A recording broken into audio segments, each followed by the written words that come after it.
maybe even some others that we're working on bringing in for that conference. We may send a list around to ask for half a dozen or so volunteers to help us with checking people in and out on that particular day. So pray for that, and keep that in mind. Tell your friends about it. Theprophecyforum.com is the website. There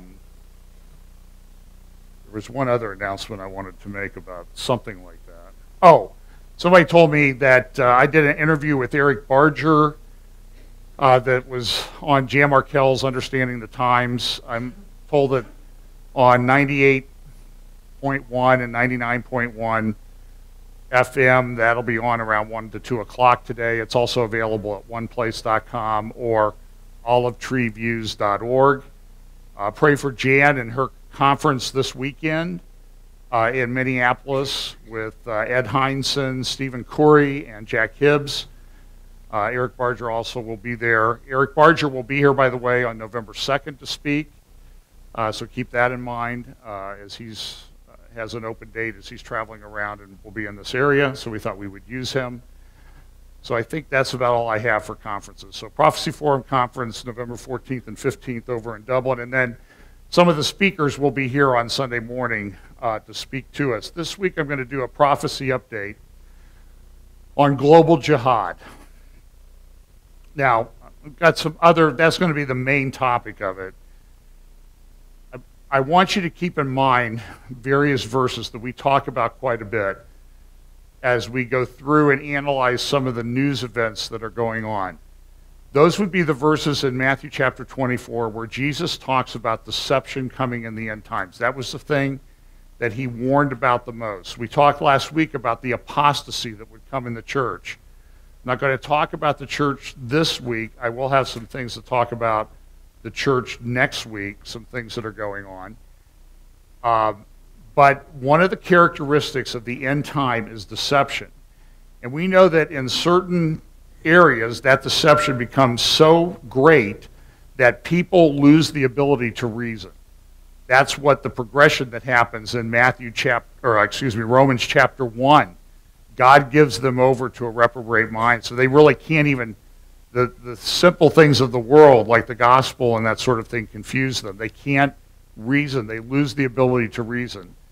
And God gives them over. It's a judgment when God gives them up. And I want you to keep that in mind as we look at the rather crazy things that are going on in the world that, from a biblical perspective, they're prophesied, but they don't make sense to true believers.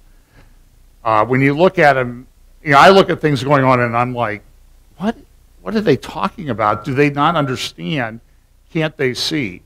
And the answer is no, they can't, because the deception that's going to come in the end times will operate on a religious level, it'll operate on a cultural, moral level, and it will operate on a political level. And in all those areas, you will see increasing deception, or people being deceived by what is going on, people unable to determine right from wrong and see what's going on. So keep that in mind as we go through those things here today. Again, we talk about in our prophecy updates the convergence of events that we see. All of these different lines of Bible prophecy, whether it be the rebirth of the nation of Israel and developments there about rebuilding the temple, to the growth of Islam, to transhumanism, and what some people are calling the singularity.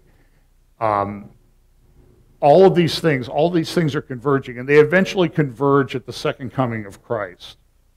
So keep that in mind. We see this, and the things are going to, as things get closer and closer to the return of Christ, there will be this accelerating. I know from talking to some of you and other people keep talking about things are happening so fast, so fast. Well, all I can say is just wait. They're going to happen even faster. And there's going to be a lot of turbulence in the world until the Lord returns. Now, this guy is Ezekiel Emanuel, the brother of Rahm Emanuel, who was the lead advisor to the President of the United States. And Zeke is the architect of Obamacare and a lot of the things that are there. Now, he is one of the ones, and we've played quotes of his where he talks about, you know, people are just going to, we're going to have to decide whether people live or die. Well, he hopes to die at 75. So, and he's told his family, don't try to prolong my life. And I'm not saying I'm going to off myself then, but, you know, maybe people should consider doing that. Article in, I think it's in the Atlantic magazine this month. Well, we have two viruses loose in the world. We have Ebola, of course, in West Africa, and we have the Islamic State. Now, we know that President Obama sent troops to handle the Ebola virus, but he considers the Islamic State to be a cancer. So if we could just change his thinking about the Islamic State being a virus, maybe he would send troops to attack them as well. But he's sending planes, he's sending bombs, and that type of thing. I'm going to start off with a short article that was in the New York Times about 2 weeks ago called The Great Unraveling, written by Roger Cohen. And I want you to listen to this. This is a secular Jewish man and what he is observing going on. And I'm only saying it for the sense that if you think I'm the only one who's bothered by all the stuff going on in the world, listen to what this guy says. People know instinctively that something is going on. We have the answers. We have the scriptures that lay out in advance all of these things that we can help people walk through if we study the scriptures and we understand them and pay attention to what's going on in the world. The Great Unraveling by Roger Cohen. Listen to this. It was the time of unraveling. Long afterward in the ruins, people asked, how could it happen? It was a time of beheadings. With a left-handed sawing motion against a desert backdrop, in bright sunlight, a Muslim with a British accent cut off the heads of 2 American journalists and a British aid worker. Jihad seemed comfortable in his work, unhurried. His victims were broken. Terror is theater. Burning skyscrapers, severed heads. The terrorist takes movie images of the unbearable lightness and gives them weight enough to embed themselves in the psyche. It was a time of aggression. The leader of the largest nation on earth pronounced his country encircled, even humiliated. In annexed part of a neighboring country, the first such act in Europe since 1945, and stirred up a war on further land he coveted. His surrogate shot down a civilian passenger plane. The victims, many of them Europeans, were left to rot in the sun for days. He denied any part in the violence, like a puppeteer denying that his puppet's movements have any connection to his. He invoked the law better to trample on it. He invoked history the better to turn it into farce. He reminded humankind that the idiom fascism knows best is untruth, so grotesque it begets unreason. It was a time of breakup. The most successful union in history, forged on an island in the North Sea in 1707, headed toward possible dissolution, not because it had failed, nor even because of new hatreds between its peoples. The northernmost citizens were bored, they were disgruntled, they were irked in some insidious way by the South and its moneyed capital. It was a time of weakness. The most powerful nation on earth was tired of far-flung wars, its will and treasury depleted by absence of victory. An ungrateful world could damn well police itself. The nation had bridges to build and education systems to fix. Civil wars between Arabs could fester. Enemies might even kill other enemies, a low-cost gain. Middle Eastern borders could fade. They were artificial colonial lines on a map. Shiite could battle Sunni and Sunni Shiite. There was no stopping them. Like Europe's decades-long religious wars, these wars had to run their course. The nation's leader mockingly derided his own wan, diffident, professional approach to the world, implying he was none of these things, even if he gave that appearance. He set objectives for which he had no plan. Enemies probed. Allies were neglected until they were needed to face the decapitators who talked of a caliphate and called themselves a state. Words like strength and resolve returned to the leader's vocabulary. But the world was already adrift, unmoored by the retreat of its ordering power. The rule book had been ripped up. It was a time of hatred. Anti-Semitic slogans were heard in the land that invented industrialized mass murder for Europe's Jews. Frightened European Jews removed mezuzahs from their homes. Europe's Muslims felt the ugly backlash from the depravity of the decapitators who were adept at Facebooking their message. The fabric of society frayed. Democracy looked quaint or outmoded beside new authoritarianisms. Politicians, haunted by their incapacity, played on the fears of their populations, who were device-distracted or under device-driven stress. Dystopia was the vogue word, like utopia, in the 20th century. The great rising of nations of vast populations held the fate of the world in their hands, but hardly seemed to care. It was a time of fever. People in West Africa bled from the eyes. It was a time of disorientation. Nobody connected the dots or read Kipling on life's few certainties. The dog returns to his vomit, and the sow returns to her mire, and the burnt fool's bandaged finger goes wobbling back to the fire. Until it was too late and people could see the great unraveling for what it was and what it had wrought. That's a very astute, although I think it's not exactly well written, but I think his point is that people recognize that something seriously is wrong with the world. Something is going on. Now, I firmly believe that this is the end times. I just don't think there's any question at this point that we live at that point in history that the prophets talked about a long time ago.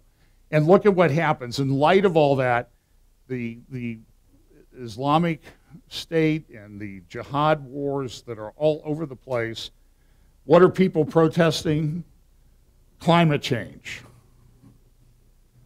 People having electricity. I'm sure they all drove and flew to get to this big protest in New York, and their carbon footprints probably exceed yours, but you need to give it up because we know better. We know what's right, and this is what fascists do. They tell you what to think. This Ebola thing continues to remain, or continues to look ominous. Report from the CDC, the Center for Disease Control in Atlanta this week, was that, and if you notice when this thing first started, they talked about, well, there could be 100,000 cases. Now, what was never really reported in there was there could be 100,000 cases by mid-October, is what they said. There could be 300,000 cases by mid-November, and now they're saying, and so you see each week they kind of pull back the curtain a little bit more. Now they're saying 1.4 million cases by the end of January, if the current attempts to contain this thing do not work. But don't worry, it's not in America. There's nothing to worry about. Yet, do you remember when, well, some of you might remember, I'm not old enough, but, and I doubt that any of you are, but when people used to come through Ellis Island, what was one of the reasons they had Ellis Island? It was one, to weed out bad immigrants and send them home, but it was also to quarantine them so they were sure that they didn't have diseases that they were bringing into the population. None of that was done with the people that were coming in from Central America and Mexico. It doesn't make any sense. And there was an article this week, this morning in one of the major newspapers about the sort of out-of-control diseases that are running rampant through Central America. Tuberculosis and others, and I'm not so sure that this virus that the kids are getting where they have trouble breathing and that type of thing, I'm not so sure that that is not something that's come in across our unguarded, open southern border. So the Ebola is here. It's in West Africa. It's also over in Nigeria, where one of the largest, Lagos, it's been seen in Lagos, which is one of the largest cities, about 22 million people in the world. And then here's sort of a line of progression. If everything goes okay, this is what it looks like. If it doesn't go okay, this is what the growth of it looks like in the same time frame between now and the end of January. So I'm hoping for that one over there. That would be better.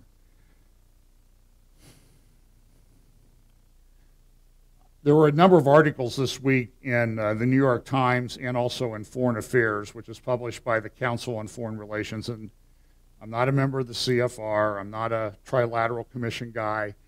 I'm only reporting what they've said. But one of the things they've noticed is growing anti-Semitism, both particularly in Europe, where we know that 6 million Jews were slaughtered and the Holocaust back in World War II. And despite that fact, now here comes more anti-Semitism in Europe, blaming the Jews for everything. Look at what this article says. Rising anti-Semitism in foreign affairs. Rising anti-Semitism among Europe's Muslims is the latest war in Gaza, such as some protests against the latest war in Gaza, such as a recent march in that place in Germany that culminated in calls of the Jews to the gas, prominently featured anti-Semitic imagery or slogans. But to claim that the rise of Muslim anti-Semitism, some say it's, well, there's more Muslims in Europe, that's why there's more anti-Semitism, but it says here, but to claim that the rise of Muslim anti-Semitism is the main culprit for the changed climate, as the German journalist Jochen Bittner did this week in the New York Times, is to pin the blame on a small minority while overlooking that anti-Semitism has also grown among the majority. According to a recent Pew Research study conducted in Germany, although around 6% of the population is Muslim, 25% of people readily express unfavorable views of Jews. Meanwhile, in Spain, where less than 3% of the population is Muslim, close to 50% of the population do the same. Although levels of anti-Semitism may be higher among Muslims than Christians, a European anti-Semitism remains far more likely to be Christian than Muslim. And one of the things that foments that is a thing called replacement theology that you're well aware of. A new generation of far-right leaders, such as Geert Wilders in the Netherlands and Marine Le Pen in France, have taken this lesson to heart. They have stopped exploiting resentment against Muslim immigrants, but they have dressed up their resentment in new clothes. Instead of calling for an assault on modern liberal society, they argue that Muslim immigrants, through their supposed rejection, these are fairly intelligent people that write for Foreign Affairs. They've gone to college. Maybe that's the problem. Instead of calling for an assault on modern liberal society, they argue, that's Wilders and his far-right people, they argue that Muslim immigrants, through their supposed rejection of free speech, supposed? Really? Their insistence on Sharia law or their intolerance of Jews, women, and homosexuals, all supposed? Really? How can somebody write such a thing and make it past an editor is beyond my comprehension. Imperil that very order. European right-wing extremism has transformed itself into one might call liberal Islamophobia. Well, I'm here to tell you, based on what I have read and studied for many years, and particularly this week, I am an Islamophobe. I am. And here's another thing I won't go into too much. Angela Merkel, and that's the leader of France, talking about the fact that, and I think this plays into Bible prophecy. There is this view, one of the views, I think there are probably three main views of where the Antichrist comes from. One is that he comes from a revived European Union, a revived Roman Empire based in Europe through the European Union. Now, one of the descriptors of the final Babylon is the hammer of the whole earth. It's a mighty military power, the greatest military power on earth. And I only say that because, and I'm not saying the people that hold this view are unchristian or unbiblical or anything like that. I'm just looking at the facts on the ground, which seem to suggest that Europe is so dysfunctional now as an entity. They don't have any military. Their military spending continues to go down. They rely on us to provide their military support most places. If this is really the end times and we're that close to the end, I don't see how there is time for Europe to reconstitute itself to become the great final world empire that runs everything. Now, some people get around that and say, well, there's a gap, okay, between the rapture and the beginning of the 70th week. There's a gap of 10, 20, 25, 50 years. Now, there's no scripture support for that at all, Okay, so but that's how they're getting around the fact that, yeah, you know, Europe, it's not looking too good for a European Antichrist. So another view, of course, is an Islamic Antichrist, and then there's some other views that America is the leader of the final Babylon. And they can make a pretty, look around, folks, they can make a pretty compelling case with the immorality that we send around the world. And we are, at least right now, the hammer of the whole earth in terms of being a great military power. Well, let's look at ISIL, the Levant. Now remember, one of the things that some people call it ISIS, Barack Obama calls it ISIL, Islamic State in the Levant. Levant is that area of the Middle East that goes from the Sinai Peninsula up to the Euphrates River, north of Israel and west over probably to the Euphrates River as well. So it would encompass parts of modern Egypt, Israel, Jordan, Syria, Lebanon, Iraq. That's the Levant. And that's the main area that this ISIS wants to take over. Now, I think this ISIS thing plays well into, whether you accept it or not, a Psalm 83 war that may be coming. The stuff that's going on around Damascus. Israel shot down a plane in the Golan Heights this week, a Syrian jet fighter for the first time in decades. There is a lot of stuff going on, a lot of turmoil over there in the Middle East. Of course, we've started this bombing campaign of ISIS or ISIL up there in Iraq and Syria. This is a graphic from Stratfor this week, which shows that it's not what we're trying to do is not easy, because the places that these planes have to fly from with their weapons are relatively far from, because we withdrew from Iraq. So we don't have any resources there. What resources we left, ISIS has pretty much taken over. So the airstrikes, I don't know if it's a ruse. I don't know if it's a something to divert our attention from what's really going on. But the possibility that they'll be successful is not extremely high or have a great amount of success. There's been many of them. They have mostly been in Syria. You see these little explosions on the map. Those are where some of these airstrikes have taken place. They're bombing Syria as if Syria needed to be bombed. This is what Syria looked like.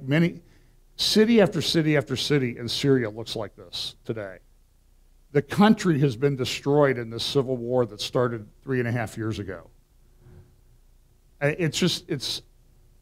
look at pictures from Damascus and other cities, Homs and Aleppo, and you see block after block after block after block in the cities that look like this. They're destroyed. Syria is, well, it's in play. Assad has retreated to a relatively small area. But this ISIS-ISIL thing is unbelievable. Here's a member of ISIS this week in public announcing his marriage to that 7-year-old girl. Folks, I have said this before. This religion is demonic. There is no other way to explain what this religion is other than to know that it comes from the pit of hell. And Satan is very clever, and he's deceived vast parts of the world into believing that this is a religion of peace. Although given the way they want to cut people up, I would say I call it a religion of pieces. But this is what they do. A 7-year-old girl. I know all of you have 7-year-old grandchildren or daughter. You want her married to a man like this at 7? The other thing that they're doing, which is fairly well documented now, is that, and I won't be too graphic, I'll try to sugarcoat it as much as it can be, is that they bring in new recruits and they film them being raped homosexually, sodomized. and say, if you leave us, we will show this to your family and friends. They terrorize their own members into becoming part of them. This is what's being done. This is a demonic religion. Here's just a little message from a good documentary that you can find from Vice News Online about the Islamic State.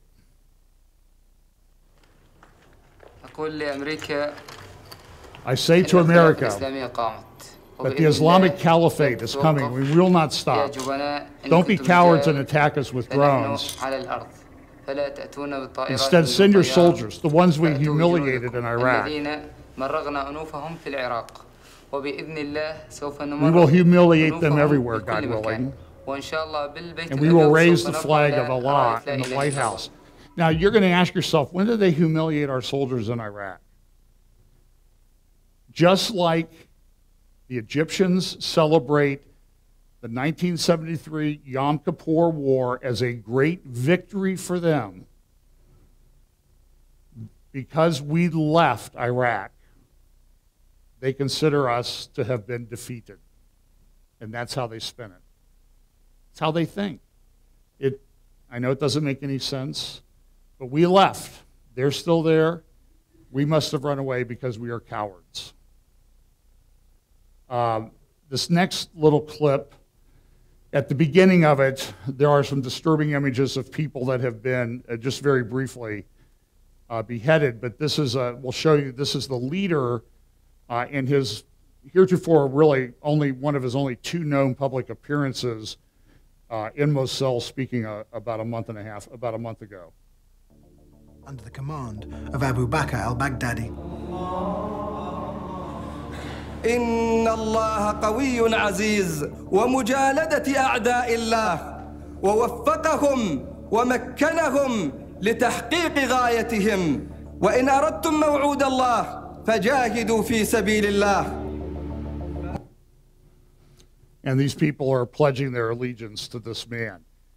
This is a graphic from the New York Times about all of the different countries that are sending jihadi fighters to join ISIS in Syria and Iraq. 2,500 from Saudi Arabia, 800 from Russia, 150 from Kazakhstan, 300 from Belgium, 150 from Netherlands, 500 from Britain, 100 from the United States, 100 from Canada, it's estimated, 1,500 from Morocco, Tunisia, 3,000. And these people come, they fight, they get more training, and then they go back. So reports are this week from at least Iraqi intelligence officials that ISIL is planning subway attacks in the U.S. and France. I think you need to keep your eyes open when you're out and about now. I do think it's come to that point.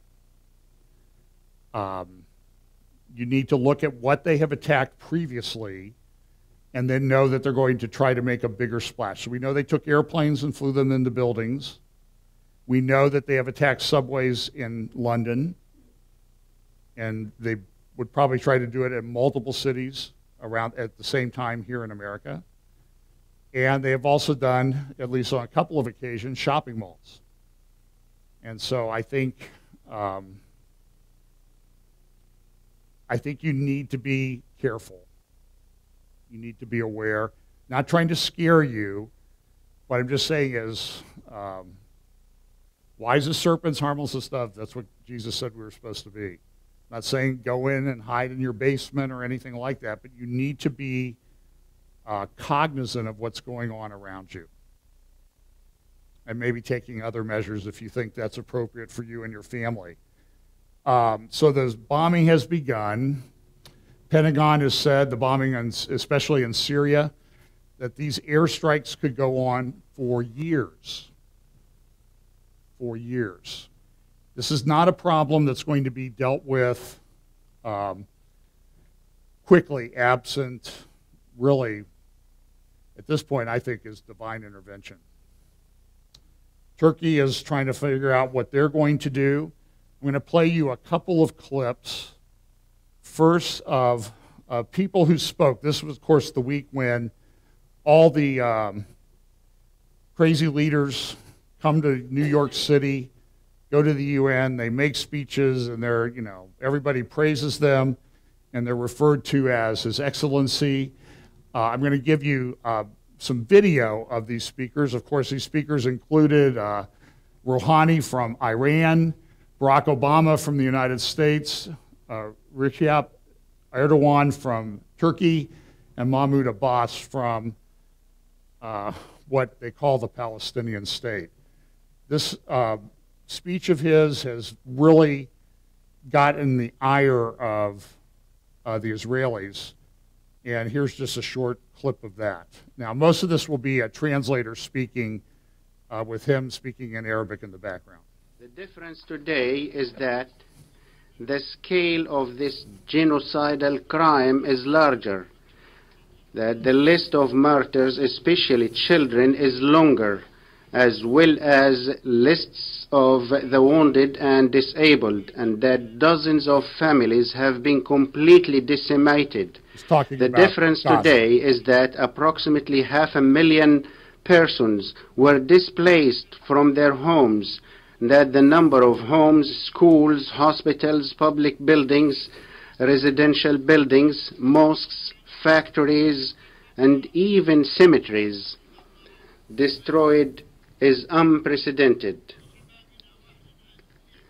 They followed our youngsters and people to avenge themselves on them in the cemeteries.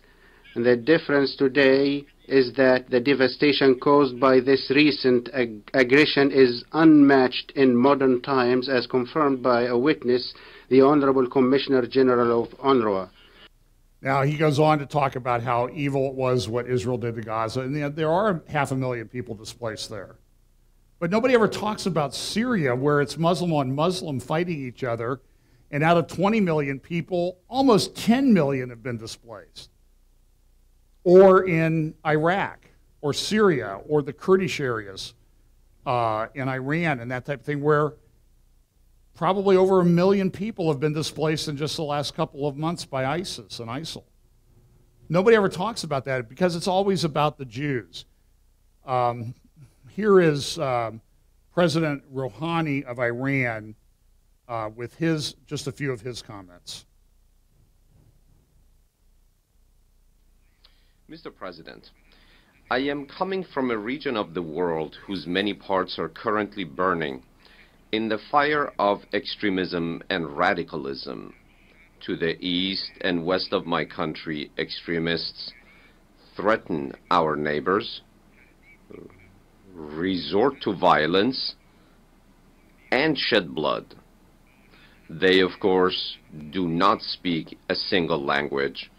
They are not of a single skin color and not of a single nationality. They have come to the Middle East from around the world. They do, however, have a single ideology, violence and extremism. They also have a single goal: the destruction of civilization, giving rise to Islamophobia, and creating a fertile ground for further intervention of foreign forces in our region. I deeply regret to say that terrorism has become globalized, from New York to Mosul, from Damascus to Baghdad, from the easternmost to the westernmost parts of the world, from Al-Qaeda to Daesh. The extremists of the world have found each other and have put out the call. Extremists of the world, unite. But are we united against the extremists? Extremism is not a regional issue that only the nations of our region have to grapple with. Extremism is a global issue. And that was one of the themes that carried over in these different speeches, was that we need to unite together as a world to fight these. Now, first of all, this speech was filled, if there had been a truth meter, it would have flipped, the needle would have broke when Rouhani was speaking. He was lying. They're behind a lot of this extremism. They support a lot of it. It just so happens that Daesh, which is ISIS or ISIL, in the way they refer to them in that part of the world, is Sunni, and of course, Iran is Shiite. Of course, he never mentions the fact that I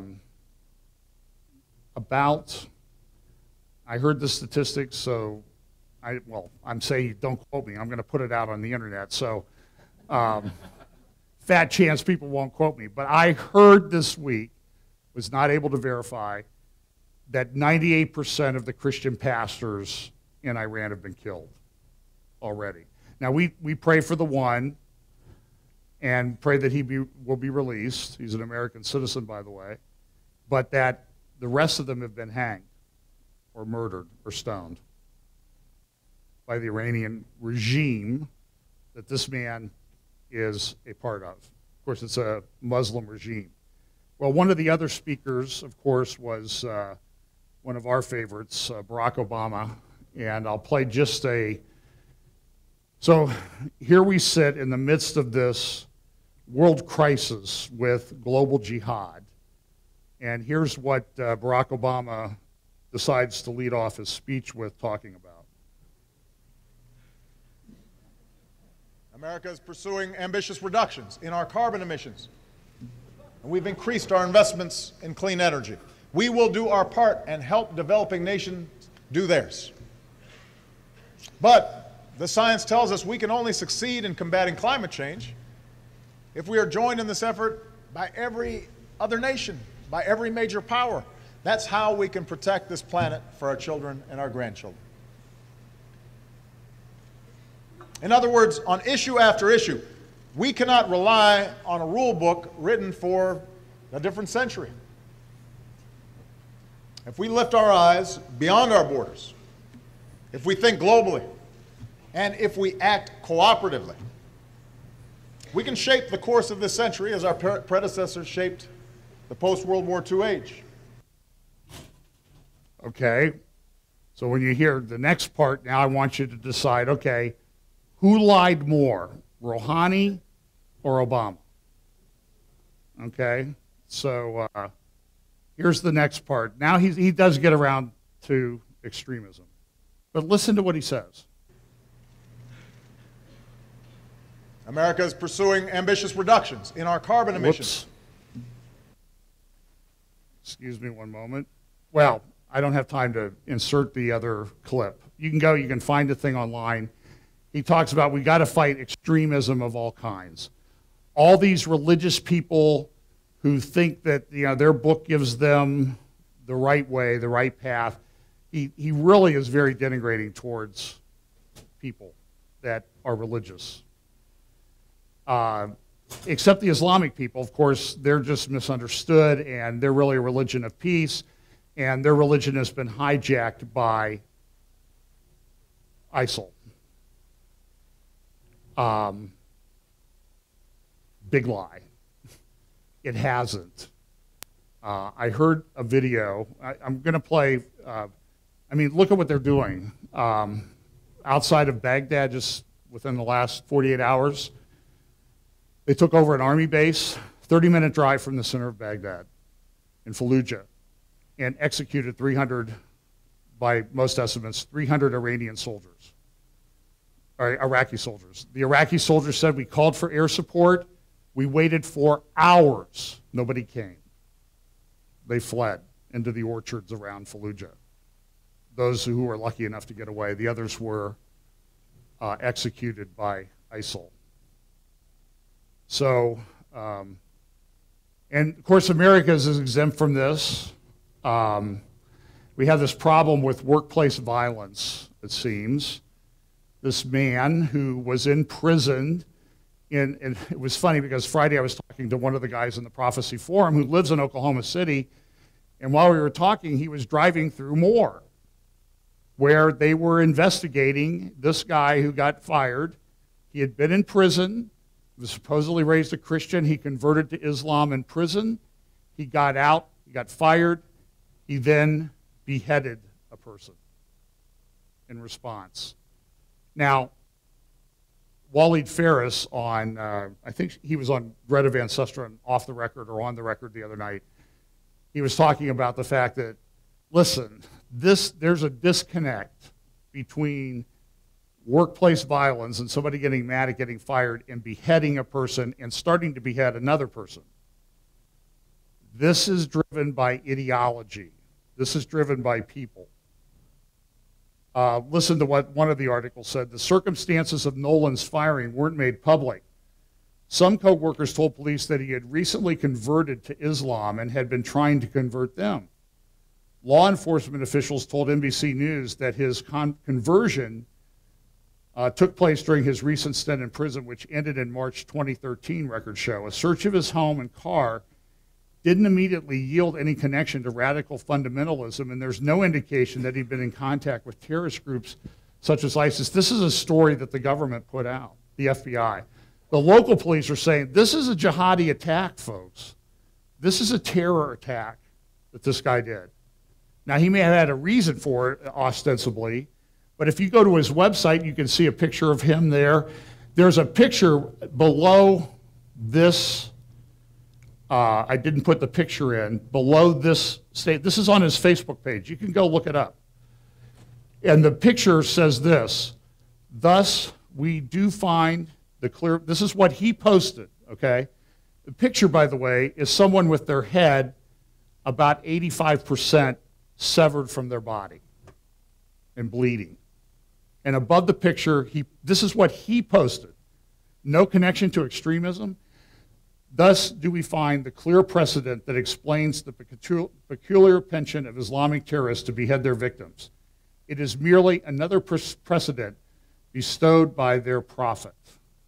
That's what he put on his own Facebook page. Here's a local police spokesperson in Moore, Oklahoma. Our initial investigation shows the suspect is Alton Nolan, which is A-L-T-O-N N-O-L-E-N, birth date's 8/16 of 84. He was an employee of Bond Foods. He was in the process of being terminated. As he was terminated, he drove to the front of the business, running into a vehicle, exited his vehicle, entered the business, where he encountered the first victim, Colleen Hufford, and began assaulting her with a knife. He did kill Colleen and did sever her head. He then encountered a second victim, who is Tracy Johnson, and began assaulting her with the same weapon. A short time after that, Mark Bond, who is the chief operating officer of Bond Foods and is also a Oklahoma County Reserve deputy, confronted Nolan and at that time shot him and stopped the threat and the assault that was taking place. After conducting interviews with co-workers of Nolan. Well, I hope that the boss that had a gun in the workplace is not going to be charged with a crime, but he may be. So he may be able to share a cell with this guy down the road. This is a picture that he put on his Facebook page under his new Islamic name, and saying, "These are my brothers." And of course, you recognize the red beard there. That's a guy in ISIL. Well, in response to Obama's rather ridiculous statements at the United Nations, Charles Krauthammer had this to say on Hannity the other night. Look, this is consistent in this administration to downplay the Islamist character of the barbarism that we see around the world. You go back to 2011, James Clapper, our chief, the head of Director of National Intelligence, said that the Muslim Brotherhood in Egypt was a largely secular organization. This, of course, is preposterous. And look how we coddled and cuddled the Islamist regime when it was in power in Cairo. And in this very speech, as he always does, the president refused to associate the violence around the world, the barbarism that we see in these countries, with Islamist beliefs. He calls it violent extremism. He used the phrase 3 times at the UN, as if the violence that we see around the world, in Nigeria, in Mali, in Libya, in Kenya, in Somalia, in Yemen, in, of course, Syria, Iraq, in Pakistan, and as if all of these, by an amazing coincidence, are perpetrated in the name of Islam. Of course the majority of Muslims are peaceful, but to deny the roots of this ideology in a great religion is to deny reality and to intellectually and morally disarm those who want to fight it. If you can't name the enemy, you don't want to identify the enemy, you can't correctly fight the enemy. For God's sakes, even the United Arab Emirates called ISIS Islamic extremism, and ISIS itself calls itself the Islamic State. They proudly proclaim this, and Obama denies it. How do you explain this? It's inexplicable. Why the mysterious reluctance, resistance? I agree. I don't think you can defeat an enemy unless you identify it, Charles. Why? Where's the fear coming from? What do you think I am, a psychiatrist? Yeah, I do, actually, because you happen to be one. It's really hard to go into his head. I would assume the reason he does it is because he's afraid that if he acknowledges the obvious reality, people will associate Islam with this barbarism and make them equivalent, whereas nobody is asking him to do that. That would clearly be unfair and false. But people are asking him to recognize the elementary fact that this enemy who are attacking us everywhere on the planet, from all these countries I talked about, and then, of course, in the United States, and there have been attacks, of course, in Europe and elsewhere, is rooted in a religion, an interpretation of a religion, and that is not an insignificant relationship. Let me ask you this. So we have ISIS beheadings in the news. Then you have ISIS this week calling for lone wolves to go out and kill in America and other countries. Then you have this incident in Oklahoma. It would seem on the surface to be connected, in my view. It's too early to tell. An investigation has to come through. But I can hear people already saying, well, you don't know that. There's the resistance even there to put those dots together when it's very likely to be that way, especially looking at this guy's Facebook page. What's your reaction? But even if they are not connected by communication or direct orders, they obviously are drawing their inspiration from an ideology which is spread largely on the internet, but a lot of it in madrasas and in mosques around the world, in prayers, and transmitted. You know, for instance, the guys who did the bombing in Boston, they were imbued with this in the United States from radical. It's not that they breathe it in the air. They get it from sources. They share the ideology. And I think it's very important that we name it and we talk about it with obvious, clear, and non-apologetic terms. And Obama, in his speech in the clip I didn't play, says, look, we're not in a clash of civilizations, folks. Really? We have a problem. I won't play you the next clip, which was from Fox News yesterday. It was Steve Emerson, a terrorism expert, saying, listen, this Oklahoma thing is not the only incident in the United States. There have been many. They just have not been reported correctly. There are many other such incidents. In Britain, you know, they had a soldier beheaded on the street in London, and they had a lady last week beheaded in her garden, an 81 or 84-year-old lady by a Muslim. And this has been a problem. I'm going to play about 5 minutes of a clip. I want you to go home. I'll send it out in an email today, a clip from YouTube of a guy named Bill Warner, politicalislam.org. Politicalislam.org is his website. There are a number of videos there. He also has a YouTube channel. You should go download those videos from YouTube before they disappear. They are very well done, and he's talking about, okay, what caused classical civilization, what caused Rome to fall? Why did Rome fall? Now, what are you taught in your history books? The barbarians came down from Germany, and the Even Saturday Night Live did a thing on it. The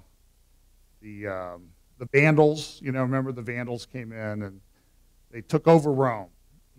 He disagrees with that. He believes it was the growth of Islam. And he's going to go through some statistics in the early part of this. It's about a 45-minute talk that he gave about, it's a 1,400-year problem. Why don't we want to talk about the truth? Why don't we teach, in a church school, why don't we teach our kids about it? Why do we have this problem with talking about the truth about this religion? Even in church, of all places. Why are pastors running out the Ramadan dinners and dialoguing with Muslims?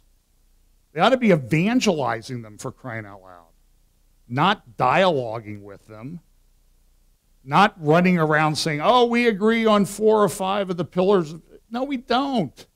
I don't. Not my Christianity, not the Christianity in the Bible doesn't. That is an evil, wicked religion. And but here's Bill Warner, politicalislam.org. Highly recommend his videos. There's a number of them up. Here we go. From this archaeological research, we're able to track history and economies. All right? That figure I gave you about how the economy collapsed, that came from the study of sunken vessels.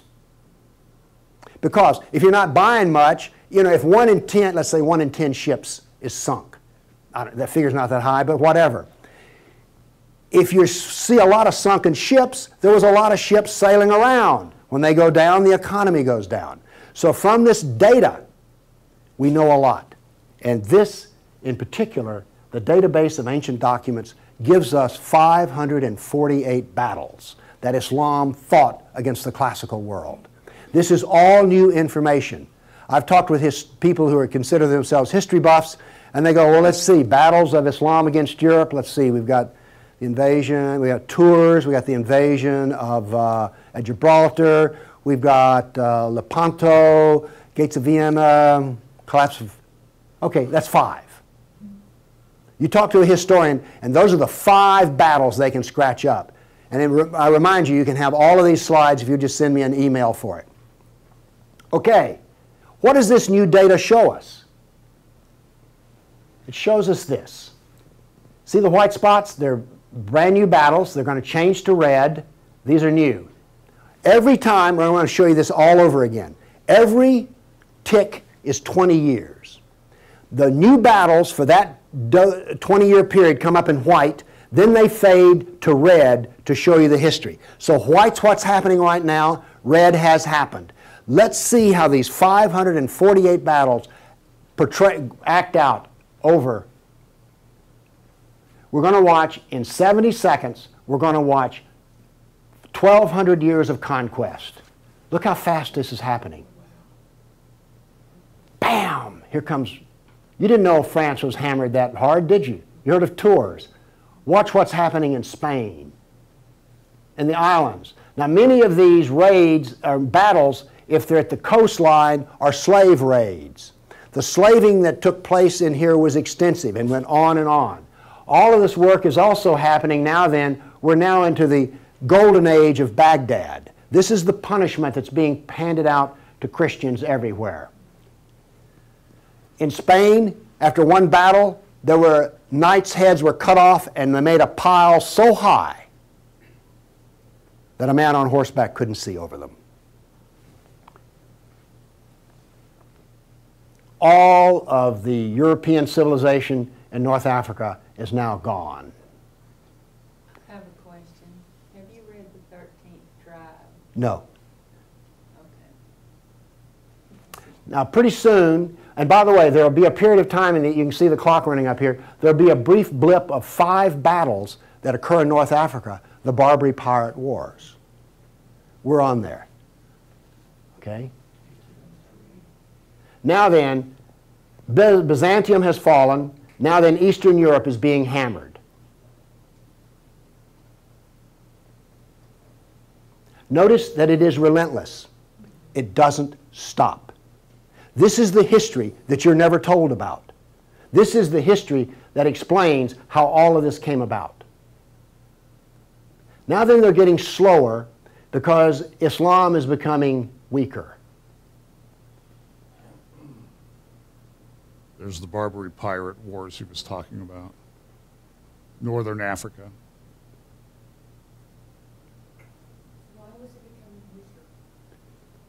Corruption. All empires collapse from the inside ultimately. Okay. Now, if you watch this, it's politicalislam.com. If you watch this, he does the Crusades, because the Crusades were equivalent to all this, right? The Crusades were a small, tiny sliver of battles, maybe a dozen compared to 548. They're equivalent. The people that are putting this stuff out are either lying for these people or they are deceived themselves. I'm telling you, folks, the deception in our world is so rampant. I understand. I live in the world too, and I look around a lot of times and I'm like, I don't know what to believe anymore. I mean, what do I believe? Well, the book we talk about a lot, the Bible, is our anchor. That's really our anchor to truth. Because the other stuff is political agendas and agendas of people who want to do things that Christians know Jesus will prevent from happening other than for a short season. But you need to watch this at politicalislam.com or their YouTube channel, Political Islam. The guy's name is Bill Warner, W-A-R-N-E-R, and he has a number of these up. They're very well done. A lot of the maps are so good they look like I did them, and I'm just kidding. They are very good. They're very well done. It gives you the historical time frame of everything. But this is the world that we live in, and this is the world that the prophets talked about, from which a great world leader will, speaking incredible lies, Mr. Big Mouth is going to rise, and maybe very, very soon. So we need to be prepared, and you need to decide in light of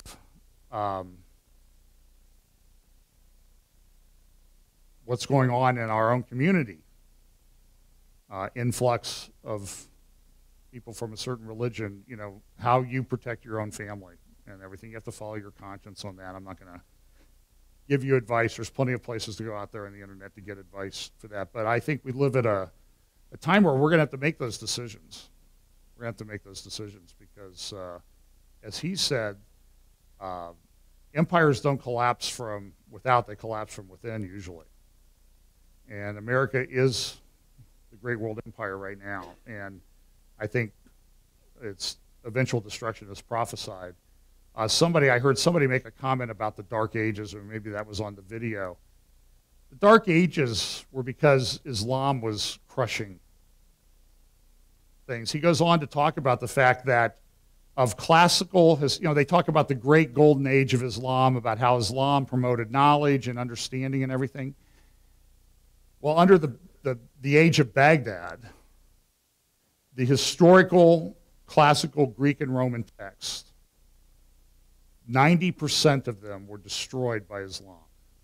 90% of what we would have from history was destroyed. 10% was let through because they thought it was consistent with the Quran. The Dark Ages were because Islam was oppressive. That was, in great part, the reason. It will sort of shatter some of the myths that you've learned in school all this time. And a lot of this is based on new archaeological discoveries about how things went and not based on ancient documents. So it's a crazy world. Time to get your life in order. Take care of things. Get ready to meet Jesus because he's coming. Any questions before we go? I tell you, I totally bamboozled them today again. Yes, sir.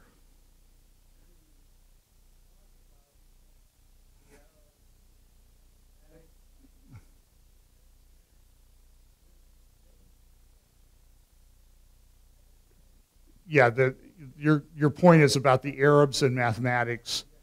And that really came in the pre-Christian era, before Christ. And Islam kind of took over some of that stuff and then claimed that they had discovered it. Yes, so it was during the, either before or after the Greek era. It was Correct. quite early. They invented zero, for instance. Thank you. You're correct. So that's they claim that they invented all kinds of things in math and that type of things, and a lot of that. Ancient Persia had a lot of developed of mathematical principles and that type of thing. And Greeks and the Arabs kind of latched on to some of it and then claimed it as that there was their great discovery. But look. All I ask that you do is examine the facts. What religious book talks about beheading? Okay, one more thing. PoliticalIslam.com, Bill Warner. Last Sunday, Calvary Chapel, Chino Hills, Jay Smith spoke on ISIS and how the Christians should view that. Jay Smith is one of the great Christian apologists and witnesses to Muslims in the world today. He lives in England. His life is under constant threat because of the stands that that man boldly takes. And I mean, this guy is as my friend who's pastor there said, this guy's a spiritual stud, man. And you should listen to what he has to say. So Calvary Chapel, Chino Hills, last Sunday morning, Jay Smith talking about ISIS. You need to watch that as well. So that's your assignment for this week. And we're a little bit over. Let's pray. Lord, thanks so much for your word. Lord, I just pray that in a world that is very upsetting and disconcerting and unsettling to us, Lord, that you will steal our minds with the truth of your word and the guidance of your Holy Spirit, and help us to be ever faithful, ever vigilant, preparing ourselves for our eventual meeting with the Lord Jesus Christ. Bless us as we go this week. In Jesus' name, amen. Thank you.